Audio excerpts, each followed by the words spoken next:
옷장 안에 내부를 어떻게 구성하는지에 되게 집중을 하셔야 되는데 컨셉, 유럽, 뭐 그런 이태리. 거에 계속 집중을 하시면은 비어 있을 때는 완벽해요.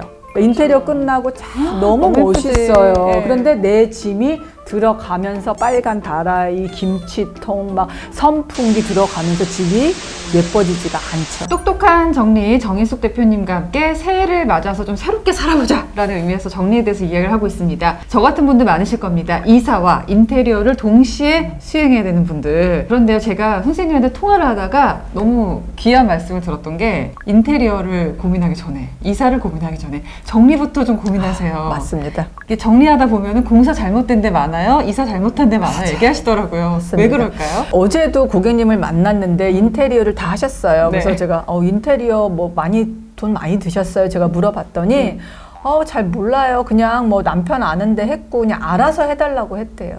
저는 그것을 보고 그래서 여기 상부장은 왜 안 다셨어요? 글쎄요, 그분이 안 달았네요. 이렇게 얘기하시더라고요. 저는 이제 상담을 갔을 때 처음에 딱 물어보는 게 몇 평입니까? 가족은 몇 분이세요? 맞벌이 하시나요? 아이가 사춘기인지 아닌지도 봐요. 남자인지 여자인지도 봐요. 연령 되게 중요하죠. 아이가 신생아예요. 인테리어 방향 저 바꿔야 된다고 생각하거든요. 정리 방향 바꿉니다. 거실장에 두는 위험한 물건 다 치우고요. 거실에 화분 같은 거, 전선 같은 거 위험한 거 절대 안 두어요. 아이들이 어린데 거실에 선반에다 책을 올려둔 거예요. 전 너무 깜짝 놀랐어요. 그래서 주부님한테 아니 이 책이 떨어지면 아이들이 다치는데 아이가 저것을 어떻게 꺼내요? 칸막이도 없어요. 동화책 되게 떨어지면 되게 위험하고 아파요. 그런 걸 보고서 아니 인테리어 하실 때 이런 거 말씀 안 하셨어요? 그랬더니 모르겠어요. 이게 요즘 트렌드라고 해서 했어요. 보통 저한테 의뢰를 하시는 분들이 인테리어 공사를 할 때 제가 그 집을 가봐요.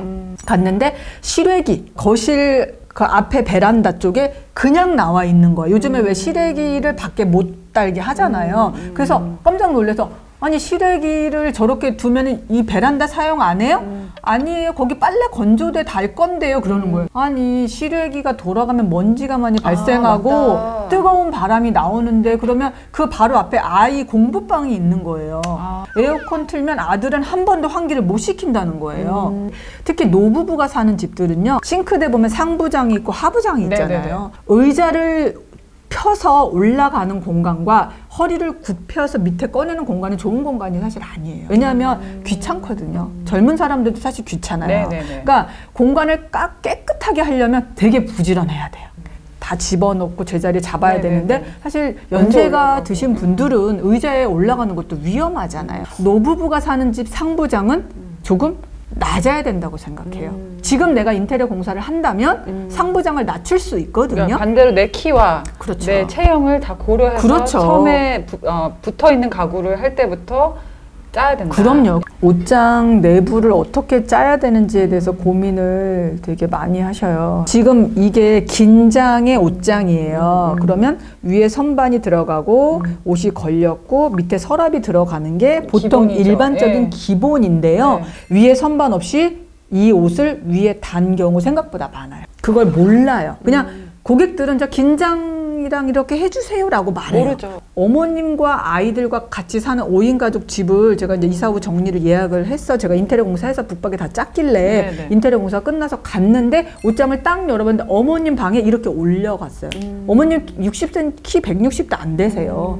이걸 어떻게 꺼내요? 제가 물어봤어요. 했더니 올라가서. 못 꺼내죠, 어머님들은. 이런 부분이 굉장히 중요한데 사람들이 놓치는 부분인 지나가 거예요. 버린다. 예. 자, 이불을 둔다고 볼게요. 옷을 걸고 그 공간을 만들 때 이불장을 할 때는 한번 더. 선반을 넣어줘야죠. 아래 거 뺄 때 아무래도 빠져나오고. 제가 접는 방법으로 접어 드려도 밑에 있는 것은 빼기가 어려워요. 그러면 인테리어 할 때 사장님 저 여기 선반 2개 추가로 넣어주세요. 할 때 넣어달라고 하는 왜 그러면 뺐다 끼웠다 할 수 있거든요. 예. 그리고 봉은 이렇게 그냥 달고 선반만 2개 넣어주세요 라고 하는 거예요. 주방도 마찬가지예요. 네. 제가 안타까운 게 주방에 이제 싱크대 선반들이 있는데 다 고정이 되어 있어요. 피스로 되어 있는데 위 피스를 중심으로 선반을 중심으로 위아래 구멍을 안 뚫어 놓는 업체들이 있어요. 와인잔이 키가 크면 선반을 빼서 높이를 조절해서 쓰고 신발장도 마찬가지예요. 위아래 구멍이 있으면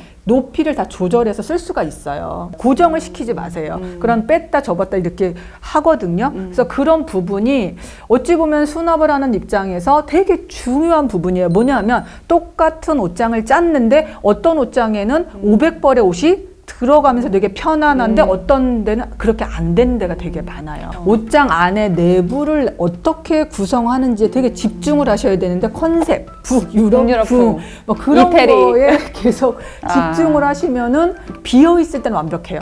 인테리어 끝나고 너무 멋있어요. 네. 그런데 내 짐이 들어가면서 빨간 다라이, 김치통, 막 선풍기 들어가면서 집이 예뻐지지가 않죠. 제가 지금 의논하고 있는 인테리어 디자이너한테 선생님 말씀을 전했어요. 수납을 생각하고 짜야 된다고 하더라. 그랬더니 저한테 하셨던 말씀은 물건 많이 버리세요. 버리면 수납장 고민 없어요. 근데 그것에 좀 차이가 있네요. 그렇죠. 네. 물론 물건은 불필요한 것은 버려야 하지만. 되지만 생활 필수품이라는 것이 있잖아요. 네네. 이불 있어야 되고 옷 있어야 되고 더구나 사계절이 있잖아요. 특히 네. 패딩이 있기 네, 때문에 맞아요. 옷장이 넓어지기가 참 쉽지 않아요.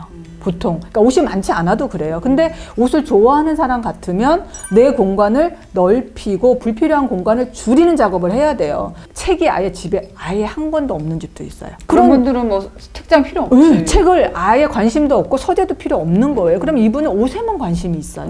그럼 옷 공간을 늘리면 돼요. 옷을 좋아하는데 옷장 없이 그냥 상자에 계속 계절마다 쌓아두고 교체하시고 인테리어 공사를 했는데도 압축을 하실 생각을 하시더라고요. 제가 고객 입장에서 선생님 정리를 의뢰했어요. 공사하기 전에 도면 같은 거를 네. 의논할 수 있나요? 그럼요. 저한테 시뮬레이션 다 인테리어 업체에서 주면 제가 그걸 보고 이사 가기 전에 저는 그 집에 가서 가구를 다 조사를 하죠. 그럼 예. 어떤 가구 가져가세요? 자, 침대, 옷장, 서랍장. 선생님이 그냥 인테리어 업체를 하시는 게 어떨까요? 그럴까 봐요.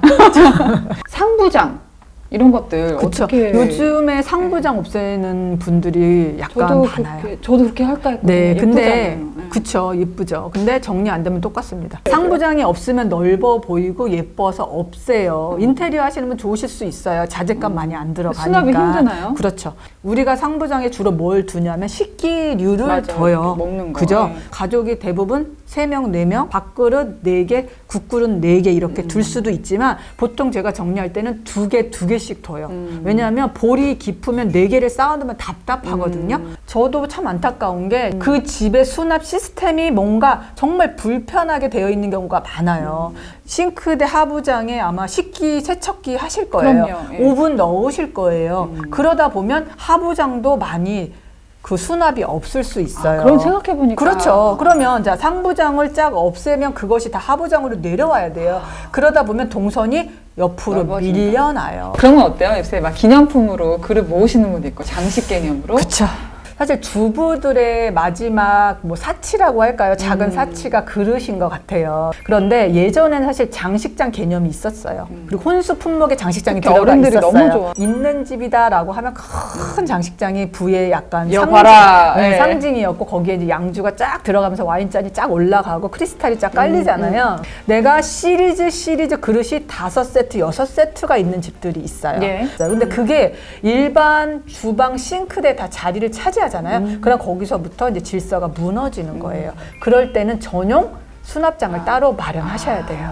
이렇게 내가 생활용품이 아닌 좀 그 외적인 취미로서의 뭐 장식품이든지 의외로 그런 거 많이 모으시거든요. 그럴 때는 공간을 따로 마련하셔서 분리를 시켜보세요. 그럼 훨씬 더 유지가 쉬워지세요. 침실이나 거실 같은 데는 혹시 간단하게 뭐 인테리어나 이사 팁이 있을까요? 거실 같은 경우는 요즘에는 대부분 심플하게 하셔요. 불필요한 걸 안 두시거든요. 그런데 이제 침실 같은 경우는 뭐큰 평수로 가시니까 괜찮으신 것 같아요. 근데 이제 저는 지금 이 아파트가 70년대 해운대의 아파트의 그 구조라고 하더라고요. 4인 가족의 기준으로 해서 안방이 큰 구조, 그리고 벽 구조가 옛날식이래요. 저는 안방이 제일 큰 이유가 옷장 때문이라고 저는 생각해요. 어떤 분들은 안방에 옷장 두는 걸 되게 싫어하세요. 풍수에 안 좋다고 하시기도 하고 옷먼지가 들어오는 제가 것도 그래요. 싫다고 하시기도 침대만 해요. 딱 놔둘까 네, 했거든요. 그게 뭐 할 수 있으면 좋죠. 방이 여러 개면 가능한 이야기예요. 근데 4인 가족이 30평에 살면요. 안 되죠. 안 돼요. 네. 근데 그렇게 하세요.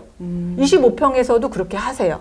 안방에 가장 큰데 침대만 딱 패밀리 침대만 딱 두고요. 옷장이 어디로 가? 옆방으로 가요. 근데 대부분 옆방은 어떠냐면 직사각형이에요. 더 좁죠. 길어요. 네. 근데 그 한쪽에 북박이를 넣죠. 그 방은 창고방이 되고 모양이 미운방이 돼요. 그럼 어떻게 해야 돼요? 옷장은 당연히 안방으로 들어가야죠. 근데 방이 여러 개면 괜찮죠. 그냥 그야말로 침대를 모시고 있는 그 방을 하나 그냥 잠잘 때만 쓰고 평소에 안 쓰는 거예요. 그렇죠. 하루 종일 안 써요. 그러면 네. 그 방을 제외하고 나머지 구성이 된다면 하세요. 옷장 위치가 틀어지잖아요. 그러면 집이 다 꼬이는 거예요. 가구 배치 공간 재구성이 되게 중요한 이유가 때로는 옷장을 옮겨요. 너무 진짜 힘든데 맞아요. 그걸 옮길 수밖에 없는 이유가 방을 하나 살리기 위해서예요. 안방에서 잠만 자서는 안 돼요. 네. 잠자고 옷을 해결해 줘야 돼요. 그래야지만 아이들 각각 방을 줄 수가 있어요. 그래서 저희는 공간의 목적을 딱 정했잖아요. 자, 부부 침실, 그럼 부부 옷이 다 들어가야 되는데 부부 침실 해놓고 부부 옷이 옆방으로 간 거예요. 근데 옆방이 애방이래요. 거기서부터가 안 되는 거예요. 그럼 그런 건 어때요? 선생님 책 보니까 아이들이 있는 경우 놀이공간, 학습공간 구별해 주라 그렇죠. 하셨는데 방 개수가 모자르거나 네. 좁아요. 네네. 나눠줄 수가 그럴 땐 없어요. 벽으로 나누시는 거예요. 같은 그래서 방에서도. 안방에는 딱 장롱의 자리가 정해져 있어요. 전문가가 아니래도 딱 그 장롱 자리는 딱 아실 거예요. 네. 근데 아이들 방의 장롱 자리는 어디냐면 들어가셔서 불을 켜는 콘센트 있죠. 거기 안 보이는 자리가 거기가 장롱 자리예요. 야, 오늘 정말 꿀팁을 너무 많이 받아봤는데 네. 제가 이거 공짜로 이걸 다 받아도 되는지 모르겠습니다. 오늘 선생님 안 뵀으면은 와, 인테리어 하고 정말 울고 있었을 것 같은데 좀 미리 알아서 너무 다행이고 우리 빈도님들도 보시면서 부자 되는 정리법, 행복해지는 정리법 그리고 이사나 인테리어 하실 때도 정리를 먼저 생각해야 한다는 거 느끼셨을 것 같아요. 네, 새로운 22년도 되시면서 정리를 관심 가져주시고 또 정리를 잘 하시기를 저도 바람하는데요. 네. 보통 사람들은 그래요. 내가 마음만 먹으면 사실 정리하지 뭐 정리가 그렇게 어려워? 네, 맞습니다. 정리는 뭐 특별한 기술이 아닐 수 있어요. 그렇지만 한꺼번에 하려면 노동이 들어가야 돼요. 힘든 일입니다. 힘을 많이 써야 되고 막 해야 되는데 저는 정리는 나 혼자만 책임져야 된다고 생각하지 말았으면 좋겠어요. 네네네. 가족이 분담을 하셔야 되는데 같이 분담한다면 어렵지 않아요. 근데 그 시스템을 한번 갖추긴 너무 어려워요. 앞으로는 물건의 자리를 마련해준다. 저는 한 대 이렇게 모아만 놔도 그게 정리라고 생각하거든요. 그래서 너무 좀 작은 거를 일단 보시지 마시고 크게 좀 하시면서 1년 프로젝트 한번 잡으셔야 될 것 같아요. 네. 그래서 한 번만 끝내 놓으시면 네. 이제는 내가 너무 불필요한 것을 많이 가졌다는 걸 알게 되실 거예요. 네. 집 정리라는 것은 뭐 크게 문제가 있어서 해야 되는 것이 아니라 다 모든 사람들이 한 번은 제대로 된 정리는 하고 살아야지 내 생활이 정말 바뀔 거라고 저는 정말 믿는 사람이라 그렇게 해보셨으면 좋겠습니다. 구독, 좋아요, 알람 설정 지켜볼 거야.